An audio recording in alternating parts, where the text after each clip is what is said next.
All right, so welcome back to the channel. We are working on one of our favorite vehicles today. This is a two-stroke van. Very few two-stroke vans were produced. This is a Subaru 360 from 1969. Some of you are tired of my Subaru 360 videos. I've done quite a few. If you want, go back and check my history or logs or whatever you call it, all the videos I've done. I think I've done a couple thousand now. But these are really cool little vans, and I'm really excited to work on it. So yay for the Subaru 360 today. And what are we doing? It's typical for Subaru 360s. They have no brakes when they sit for a while. So in one of the last videos, I showed you how we pulled the drums off.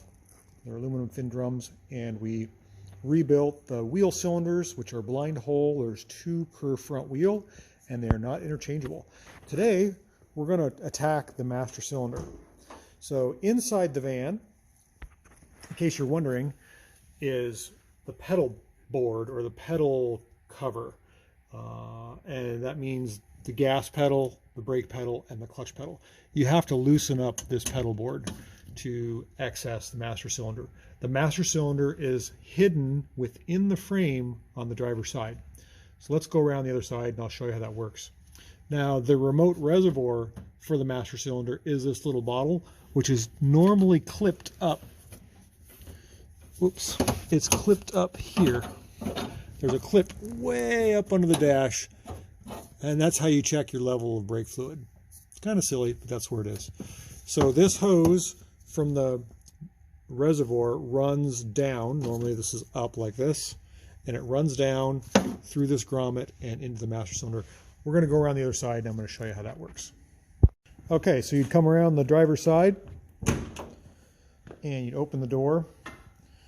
And I have this little block of wood in here to keep this up, but it's not working for me right now. The master cylinder is right here, right where my finger is, inside the frame rail. It's a little tricky to get out. You can see those bolts are pretty rusted, and it connects to the lever, which goes to the brake pedal, which is right. You can see the brake pedal kind of comes around, connects to a pivot fulcrum point there, which pushes on the master cylinder. So we've got to get all this apart. I'm going to get a little better angle here, get this propped up so you can see what I'm doing. We got to get this master cylinder out and figure out its problem, rebuild it. And I think we're going to replace this line. It does not look like it's brake fluid resistant. And that's important. When you have a remote reservoir, you need to have brake fluid resistant line. If you don't, the brake fluid will eat through the line. It will suck the debris that's in the line into the master cylinder, and your brakes won't work. So it's really important. One other thing is the pedals. Let me show you one of the pedals here. On a Subaru 360, they have threaded back sides, and they just simply screw on. You've got to unscrew the pedals to get the pedal board out. Now this works, or this is this way on the vans and the trucks. The steering column goes right down through the pedal board. So let's get this pedal board up and out of the way, see if we can break the master cylinder out of there, get it in the vise, take it apart, see what's going on with it, and see if it's rebuildable. Okay, so what are the steps to get a master cylinder out of a Subaru 360 van? I covered this a little bit earlier, but we've got a clevis pin right here, and we've got two bolts, one here and one a little lower down there. We've got to loosen those up. Ouch. Just poke myself with something sharp here. So we're going to spray a little penetrating oil on those bolts and on the clevis pin area. And then we've got to loosen up right where my stem is touching the where the remote reservoir hooks up, and then also the brake line, which is hard to see, but that's where the main line comes off the master cylinder.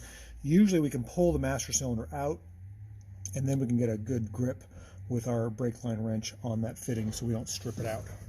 So let's just let that soak for a few minutes, and then we'll get in there and we'll pull this out. All right, let's see if we can get this cotter pin out and clevis. Start right here. Got that. And the pin needs to push out like this.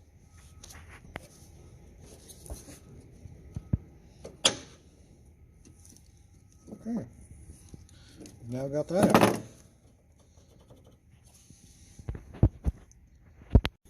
And next comes the clamp for the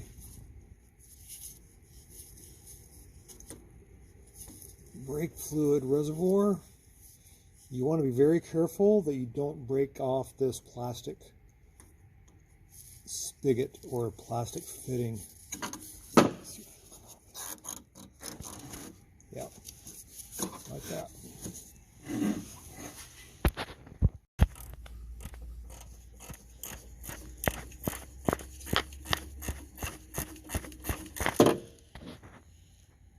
And once you got the bolts out, the whole thing just kind of comes out. And what we want to do is we want to get on this fitting here, and you got to be very careful. Let's see what we can do here.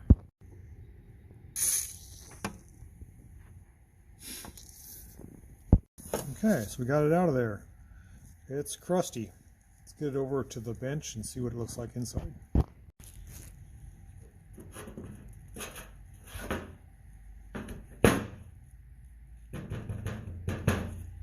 Well, that's not a good sign. That thing is knackered. We're gonna have to let this soak for a bit. That's gonna be one crusty unit.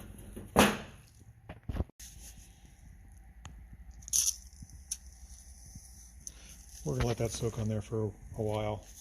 I hope we can save it. Okay, so we let the master cylinder sit here for a little while. I got the clip off, or this little spring retainer, and luckily the piston just kind of popped out, which is nice. That is the correct piston. The seal needs to be replaced, of course.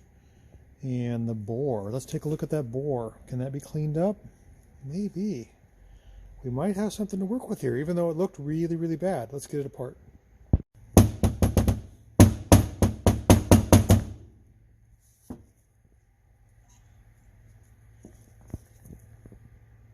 A little check valve is stuck in there. Doesn't look too bad. I think we can fix this.